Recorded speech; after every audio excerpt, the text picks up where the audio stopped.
ये डरावना वीडियो नेपाल का है। ये इमारत 5 मंजिला है और पानी उससे भी ऊंचा, और जो लोग यहां खड़े थे उन्हें 10 सेकंड का भी मौका नहीं मिला। ये तस्वीर नेपाल तिब्बत बॉर्डर की है, तिब्बत के इमिग्रेशन सेंटर की, जहां 1 सेकंड पहले सब कुछ ठीक था और अगले सेकंड सब कुछ खत्म हो जाता है।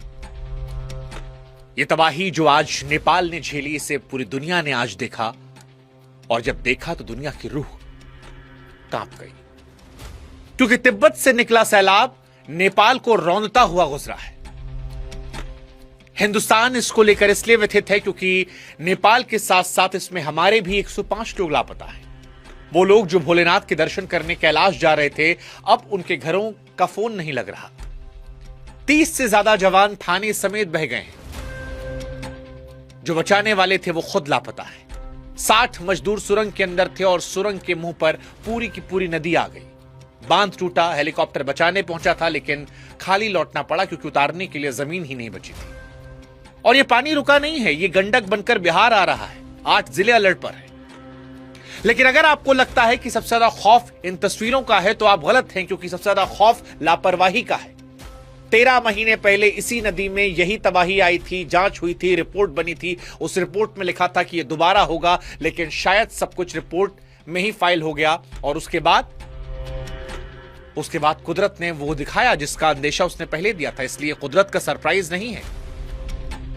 नेपाल जो झेल रहा है वो डिक्लेयर की गई मौत है, बस तारीख आनी बाकी थी।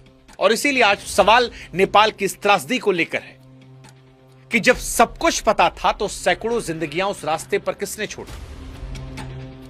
क्या यह प्राकृतिक आपदा है या फिर इसके लिए जिम्मेदार हैं हम?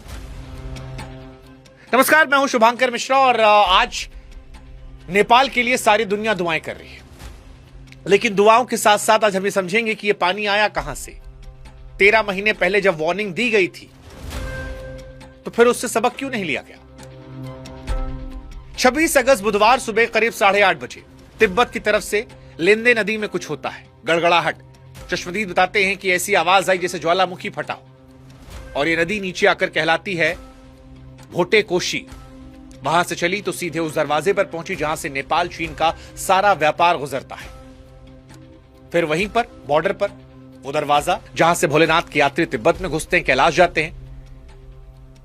यानी उस सुबह मौत ने वो दरवाजा चुना जहां सबसे ज्यादा लोग खड़े थे, ट्रक वाले, मजदूर, पुलिस वाले और यात्री। इसके बाद 9 बजे रसू वागड़ी पहुंचता है ये सैलाब, और यहीं पर वो सीसीटीवी वाला सीन आता है। कस्टम, ट्रक, इमिग्रेशन सब बह जाता है। 9:15 बजे जिले के